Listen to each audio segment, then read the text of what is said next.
ನಾನು ಕೊಡೆ ನೀನು ಬಿಡೆ ಹಗ್ಗ ಜಗ್ಗಾಟ ನಡೆದಿದೆ. ಇದಕ್ಕೆಲ್ಲ ಕಾರಣ ಹೈಕಮಾಂಡ್ ತೀರ್ಮಾನ 2.5 ವರ್ಷ ಅಂತ ಮಾಡಿದ್ರ ಇಲ್ವಾ ಸ್ಪಷ್ಟನೆ ಮಾಡಬೇಕಲ್ಲ. ಹೈಕಮಾಂಡು ಮಾಡಿಲ್ಲ. ಈ ಕಡೆ ಇವನ್ ಚೂ ಬಿಡ್ತಾರೆ, ಈ ಕಡೆ ಅವ್ರನ್ನು ಚೂ ಬಿಡ್ತಾರೆ. ಎರಡೂ ಕಡೆಯಿಂದ ಬಂಡವಾಳ ಮಾಡ್ಕಂತವ್ರೆ. ಅರ್ಥವಾಯ್ತಾ ನಿಮಗೆ? ಚುನಾವಣೆಗಳು ನಡೆಸ್ಬೇಕಲ್ಲ, ಅವನ್ ಜಾಸ್ತಿ ಕೊಟ್ರೆ ಅವನಾಗ್ಬಿಡ್ತಾನ ಅಂತೇಳಿ ಇವರೊಂದಷ್ಟು ಒಟ್ಟಿಗೆ ಕಪ್ಪು ಕಾಣಿಕೆಗಾಗಿ ಇವರಿಬ್ಬರನ್ನು ಎತ್ಕಟ್ಟಿ ಇವ್ರ ಜಗಳದಲ್ಲಿ ಇಡೀ ರಾಜ್ಯ ಹಾಳಾಗ್ತಾ ಇದೆ. ಬದಲಾವಣೆ ಆಗ್ತದಾ ಇಲ್ಲ ಅದು ನಮ್ಮ ಕೆಲಸ ಅಲ್ಲ. ನಮಗೆ ಯಾರು ಬಂದ್ರು ಪರಿಸ್ಥಿತಿ ಹೇಗಿದೆ ಅಂದ್ರೆ ಕರ್ನಾಟಕದಲ್ಲಿ ಕಾಂಗ್ರೆಸ್ನವ್ರದ್ದು ಓದಿಯಾ ಪಿಚಾಚಿ ಅಂದ್ರೆ ಇನ್ನೊಬ್ಬನ ಬಂದ್ರೆ ಅದು ಬಂದ್ಯಾ ಗವಾಚಿಯಲ್ಲಿ ಅಂತ ಅಷ್ಟೇ ಪರಿಸ್ಥಿತಿ. ಇವರೇನು ರಾಜ್ಯವನ್ನು ಉದ್ಧಾರ ಮಾಡಲ್ಲ. ಒಂದು MSMEಯಲ್ಲಿ ಮಾಡಿದ ತಕ್ಷಣ ಓನರ್ ಆಗೋದು ಮಾತ್ರ ಅಲ್ಲ, ಸುಮಾರು ಜನರಿಗೆ ಕೆಲಸ ಕೊಡ್ತಕ್ಕಂಥ ಶಕ್ತಿಯನ್ನು ಕೂಡ ಅವರು ಬೆಳೆಸ್ಕೊಂಡಿದ್ದಾರೆ.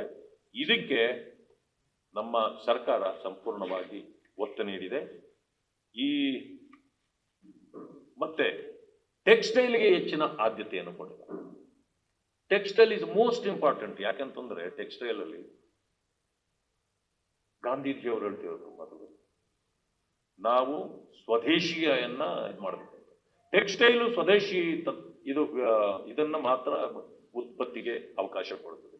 ನಾವು ಇಂಪೋರ್ಟ್ ಮಾಡ್ಕೊಳ್ಳೋದಕ್ಕಿಂತ ಇವತ್ತು ಎಕ್ಸ್ಪೋರ್ಟ್ ಅಲ್ಲಿ ಹೆಚ್ಚಾಗ್ತಿದ್ದೀವಿ.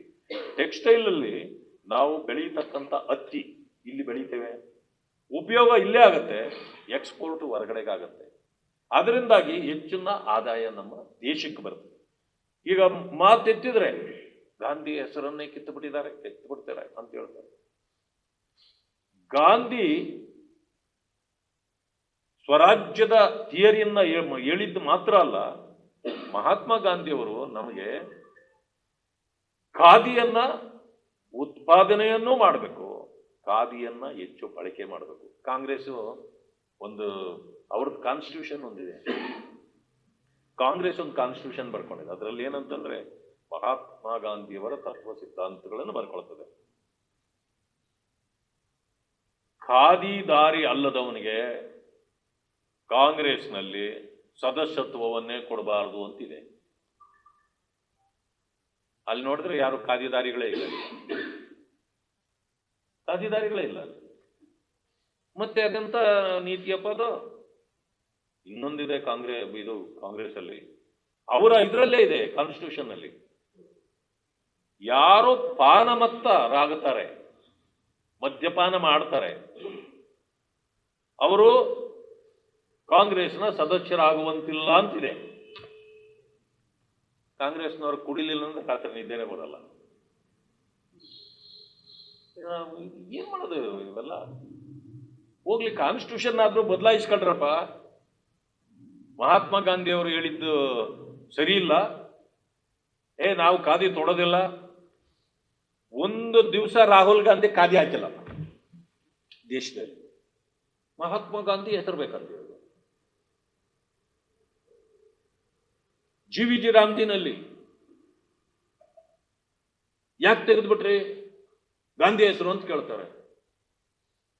ಇದು ತುಮಕೂರಿನಲ್ಲಿ ಮಹಾತ್ಮ ಗಾಂಧಿ ಕ್ರೀಡಾಂಗಣ ಅಂತಿತ್ತು, ಡಾಕ್ಟರ್ ಪರಮೇಶ್ವರ್ ಕ್ರೀಡಾಂಗಣ ಆಗ್ಬಿಟ್ಟಿದೆ ಅದು. ಹಾಗಿದ್ರೆ ನೀವ್ಯಾಕೆ ತೆಗೆದ್ರಿ? ಗಾಂಧೀಜಿಯವರನ್ನು ತೆಗೆದು ಪರಮೇಶ್ವರನ್ನ ಹಾಕ್ಬೇಕಾದ್ರೆ ನಿಮ್ಗನ್ಸ್ಲಿಲ್ಲ. ನಾವು ಮಾಡಿದ್ದು ನೋಡಿ, ಹಲವು ರೀತಿಯ ಹೆಸರುಗಳಿತ್ತು. ನರೇಗಾ, ಗ್ರಾಮೀಣ ಉದ್ಯೋಗ, ಕೂಲಿಗಾಗಿ ಕಾಳು, ಅದಾದ್ಮೇಲೆ ಮನ್ರೇಗಾ ಲಾಸ್ಟ್, ನೆಹರು ರೋಜ್ಗಾರ್ ಯೋಜನೆ, ಬರೀ ರೋಜ್ಗಾರ್ ಯೋಜನೆ ಇತ್ತು. ಆಮೇಲೆ ನೆಹರು ರೋಜ್ಗಾರ್ ಯೋಜನೆ ಮಾಡಿದ್ರು.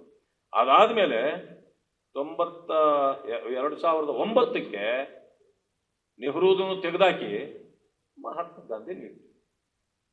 ನಿಮ್ಮ ಕಾಲದಲ್ಲಿ, ಕಾಂಗ್ರೆಸ್ನ ಕಾಲದಲ್ಲಿ ಇದುವರೆಗೂ ಎಷ್ಟು ಸಾರಿ ಬದಲಾಯಿದ್ದೇನೆ?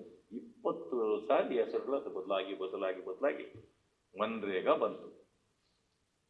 ಮನ್ರೇಗಾ ಅಂದ್ರೆ Mahatma Gandhi rural employment guarantee scheme MNREGA. ಅದನ್ನ ಜೋಡಿಸಿದ್ದಕ್ಕೆ ಮನ್ರೇಗಾ ಆಯ್ತು.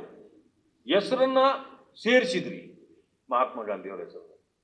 ನಾವೇನ್ ಮಾಡಿದ್ರಿ, ಆ ಸ್ಕೀಮ್ಗೆ ಇನ್ನಷ್ಟು ಉನ್ನತೀಕರಿಸಿ ಆ ಸ್ಕೀಮನ್ನ ಜನರಿಗೆ ಒಳ್ಳೇದಾಗ್ಲಿ ಅಂತೇಳಿ 100 ದಿನ ಇದ್ದಿದ್ದ ಕೆಲಸದ ಇದನ್ನ 125 ದಿನಕ್ಕೆ ಏರಿಸಿದ್ವಿ. ಕೇವಲ 3 ತಿಂಗಳಿಗೆ ನೀವು ಸಂಬಳ ಕೊಡೋದು, ಅವ್ರಿಗೆ ದುಡ್ಡೇ ಕೊಡ್ತಿರ್ಲಿಲ್ಲ 3 ತಿಂಗಳಾದ್ರೂ. ಅಂಥದ್ದನ್ನ ಒಂದೇ ವಾರದಲ್ಲಿ ಕೊಡಬೇಕು. ಮ್ಯಾಕ್ಸಿಮಮ್ 14 ದಿನದೊಳಗಡೆ ಅವರಿಗೆ ದುಡ್ಡು ಸಿಗಲೇಬೇಕು. ನಾನು ಕೊಡೆ ನೀನು ಬಿಡೆ ಅಗ್ಗ ಜಗ್ಗಾಟ ನಡೆದಿದೆ. ಇದಕ್ಕೆಲ್ಲ ಕಾರಣ ಹೈಕಮಾಂಡ್ ತೀರ್ಮಾನ 2.5 ವರ್ಷ ಅಂತ ಮಾಡಿದ್ರಾ ಇಲ್ವಾ ಸ್ಪಷ್ಟನೆ ಮಾಡ್ಬೇಕಲ್ಲ. ಹೈಕಮಾಂಡ್ ಮಾಡಿಲ್ಲ. ಈ ಕಡೆ ಇವನ್ ಚೂ ಬಿಡ್ತಾರೆ, ಈ ಕಡೆ ಅವ್ರನ್ನು ಚೂ ಬಿಡ್ತಾರೆ. ಎರಡೂ ಕಡೆಯಿಂದ ಬಂಡವಾಳ ಮಾಡ್ಕಂತವ್ರೆ. ಅರ್ಥವಾಯ್ತಾ ನಿಮಗೆ? ಚುನಾವಣೆಗಳು ನಡೆಸ್ಬೇಕಲ್ಲ, ಅವನ್ ಜಾಸ್ತಿ ಕೊಟ್ರೆ ಅವನಾಗ್ಬಿಡ್ತಾನಂತೇಳಿ ಇವರೊಂದಷ್ಟು ಒಟ್ಟಿಗೆ ಕಪ್ಪು ಕಾಣಿಕೆಗಾಗಿ ಇವರಿಬ್ಬರನ್ನು ಎತ್ಕಟ್ಟಿ ಇವ್ರ ಜಗಳದಲ್ಲಿ ಇಡೀ ರಾಜ್ಯ ಹಾಳಾಗ್ತಾ ಇದೆ.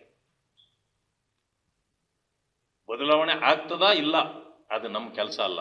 ನಮಗೆ ಯಾರು ಬಂದರೂ ಪರಿಸ್ಥಿತಿ ಹೇಗಿದೆ ಅಂದ್ರೆ ಕರ್ನಾಟಕದಲ್ಲಿ ಕಾಂಗ್ರೆಸ್ನವ್ರದ್ದು ಓದ್ಯಾ ಪಿಚಾಚಿ ಅಂದ್ರೆ ಇನ್ನೊಬ್ಬನ ಬಂದ್ರೆ ಅದು ಬಂದ್ಯಾ ಗವಾಕ್ಷಿಯಲ್ಲಿ ಅಂತ ಅಷ್ಟೇ ಪರಿಸ್ಥಿತಿ. ಇವರೇನು ರಾಜ್ಯವನ್ನು ಉದ್ಧಾರ ಮಾಡಲ್ಲ. ಒಂದು MSMEಯಲ್ಲಿ ಮಾಡಿದ ತಕ್ಷಣ ಓನರ್ ಆಗೋದು ಮಾತ್ರ ಅಲ್ಲ, ಸುಮಾರು ಜನರಿಗೆ ಕೆಲಸ ಕೊಡ್ತಕ್ಕಂಥ ಶಕ್ತಿಯನ್ನು ಕೂಡ ಅವರು ಬೆಳೆಸ್ಕೊಂಡಿದ್ದಾರೆ. ಇದಕ್ಕೆ ನಮ್ಮ ಸರ್ಕಾರ ಸಂಪೂರ್ಣವಾಗಿ ಒತ್ತು ನೀಡಿದೆ. ಮತ್ತೆ ಟೆಕ್ಸ್ಟೈಲ್ಗೆ ಹೆಚ್ಚಿನ ಆದ್ಯತೆಯನ್ನು ಕೊಟ್ಟಿದ್ದಾರೆ. Textile is most important. ಯಾಕೆಂತಂದ್ರೆ ಟೆಕ್ಸ್ಟೈಲ್ ಅಲ್ಲಿ ಗಾಂಧೀಜಿಯವರು ಹೇಳ್ತಿರೋದು ಮೊದಲು ನಾವು ಸ್ವದೇಶಿಯನ್ನ ಇದು ಮಾಡಬೇಕು. ಟೆಕ್ಸ್ಟೈಲು ಸ್ವದೇಶಿ ಇದನ್ನ ಮಾತ್ರ ಉತ್ಪತ್ತಿಗೆ ಅವಕಾಶ ಕೊಡ್ತದೆ. ನಾವು ಇಂಪೋರ್ಟ್ ಮಾಡ್ಕೊಳ್ಳೋದಕ್ಕಿಂತ ಇವತ್ತು ಎಕ್ಸ್ಪೋರ್ಟ್ ಅಲ್ಲಿ ಹೆಚ್ಚಾಗ್ತಿದ್ದೀವಿ. ಟೆಕ್ಸ್ಟೈಲ್ ಅಲ್ಲಿ ನಾವು ಬೆಳೀತಕ್ಕಂಥ ಹತ್ತಿ ಇಲ್ಲಿ ಬೆಳೀತೇವೆ, ಉಪಯೋಗ ಇಲ್ಲೇ ಆಗತ್ತೆ, ಎಕ್ಸ್ಪೋರ್ಟ್ ಹೊರಗಡೆಗಾಗತ್ತೆ. ಅದರಿಂದಾಗಿ ಹೆಚ್ಚಿನ ಆದಾಯ ನಮ್ಮ ದೇಶಕ್ಕೆ ಬರ್ತದೆ. ಈಗ ಮಾತೆತ್ತಿದ್ರೆ ಗಾಂಧಿ ಹೆಸರನ್ನೇ ಕಿತ್ತುಬಿಟ್ಟಿದ್ದಾರೆ ಅಂತ ಹೇಳ್ತಾರೆ. ಗಾಂಧಿ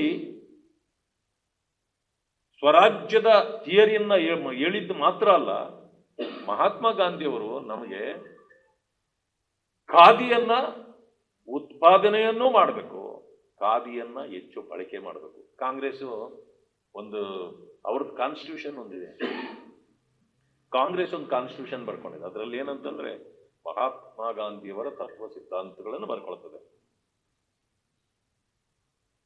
ಖಾದಿದಾರಿ ಅಲ್ಲದವನಿಗೆ ಕಾಂಗ್ರೆಸ್ನಲ್ಲಿ ಸದಸ್ಯತ್ವವನ್ನೇ ಕೊಡಬಾರದು ಅಂತಿದೆ. ಅಲ್ಲಿ ನೋಡಿದ್ರೆ ಯಾರು ಖಾದಿದಾರಿಗಳೇ ಇಲ್ಲ, ಖಾದಿದಾರಿಗಳೇ ಇಲ್ಲ. ಮತ್ತೆ ಅದೆಂತ ನೀತಿಯಪ್ಪ ಅದು? ಇನ್ನೊಂದಿದೆ ಕಾಂಗ್ರೆಸ್ ಅಲ್ಲಿ, ಅವರ ಇದರಲ್ಲೇ ಇದೆ ಕಾನ್ಸ್ಟಿಟ್ಯೂಷನ್ ಅಲ್ಲಿ, ಯಾರು ಪಾನಮತ್ತರಾಗುತ್ತಾರೆ, ಮದ್ಯಪಾನ ಮಾಡ್ತಾರೆ, ಅವರು ಕಾಂಗ್ರೆಸ್ನ ಸದಸ್ಯರಾಗುವಂತಿಲ್ಲ ಅಂತಿದೆ. ಕಾಂಗ್ರೆಸ್ನವರು ಕುಡಿಲಿಲ್ಲ ಅಂದ್ರೆ ರಾತ್ರಿ ನಿದ್ದೆನೆ ಬರಲ್ಲ. ಏನ್ ಮಾಡೋದು ಇವೆಲ್ಲ? ಹೋಗ್ಲಿ, ಕಾನ್ಸ್ಟಿಟ್ಯೂಷನ್ ಆದ್ರೂ ಬದಲಾಯಿಸ್ಕೊಂಡ್ರಪ್ಪ. ಮಹಾತ್ಮ ಗಾಂಧಿ ಅವರು ಹೇಳಿದ್ದು ಸರಿ ಇಲ್ಲ, ನಾವು ಖಾದಿ ತೊಡೋದಿಲ್ಲ. ಒಂದು ದಿವಸ ರಾಹುಲ್ ಗಾಂಧಿ ಖಾದಿ ಹಾಕಿಲ್ಲ ದೇಶದಲ್ಲಿ. ಮಹಾತ್ಮ ಗಾಂಧಿ ಹೆಸರು ಬೇಕಂತ ಹೇಳಿ GVG ರಾಮ್ಜಿನಲ್ಲಿ ಯಾಕೆ ತೆಗೆದ್ಬಿಟ್ರಿ ಗಾಂಧಿ ಹೆಸರು ಅಂತ ಕೇಳ್ತಾರೆ. ಇದು ತುಮಕೂರಿನಲ್ಲಿ ಮಹಾತ್ಮ ಗಾಂಧಿ ಕ್ರೀಡಾಂಗಣ ಅಂತಿತ್ತು, ಡಾಕ್ಟರ್ ಪರಮೇಶ್ವರ್ ಕ್ರೀಡಾಂಗಣ ಆಗ್ಬಿಟ್ಟಿದೆ ಅದು. ಹಾಗಿದ್ರೆ ನೀವ್ಯಾಕೆ ತೆಗೆದ್ರಿ? ಗಾಂಧೀಜಿಯವರನ್ನ ತೆಗೆದು ಪರಮೇಶ್ವರನ್ನ ಹಾಕ್ಬೇಕಾದ್ರೆ ನಿಮಗೆ ಅನ್ಸಲಿಲ್ಲ. ನಾವು ಮಾಡಿದ್ದು ನೋಡಿ, ಹಲವು ರೀತಿಯ ಹೆಸರುಗಳಿತ್ತು. ನರೇಗಾ, ಗ್ರಾಮೀಣ ಉದ್ಯೋಗ, ಕೂಲಿಗಾಗಿ ಕಾಳು, ಅದಾದ್ಮೇಲೆ ನೆಹರು, ಇಲ್ಲ ಮನ್ರೇಗಾ ಲಾಸ್ಟ್, ನೆಹರು ರೋಜ್ಗಾರ್ ಯೋಜನೆ, ಬರೀ ರೋಜ್ಗಾರ್ ಯೋಜನೆ ಇತ್ತು. ಆಮೇಲೆ ನೆಹರು ರೋಜ್ಗಾರ್ ಯೋಜನೆ ಮಾಡಿದ್ರು. ಅದಾದ್ಮೇಲೆ 2009ಕ್ಕೆ ನೆಹರೂದನ್ನು ತೆಗೆದಾಕಿ ಮಹಾತ್ಮ ಗಾಂಧಿ ನೀಡಿದ್ರು. ನಿಮ್ಮ ಕಾಲದಲ್ಲಿ, ಕಾಂಗ್ರೆಸ್ನ ಕಾಲದಲ್ಲಿ ಇದುವರೆಗೂ ಎಷ್ಟು ಸಾರಿ ಬದಲಾಯಿದ್ದೇನೆ? 20 ಸಾರಿ ಹೆಸರುಗಳು ಅದು ಬದಲಾಗಿ ಮನ್ರೇಗಾ ಬಂತು. ಮನ್ರೇಗಾ ಅಂದ್ರೆ Mahatma Gandhi rural employment guarantee scheme, MNREGA.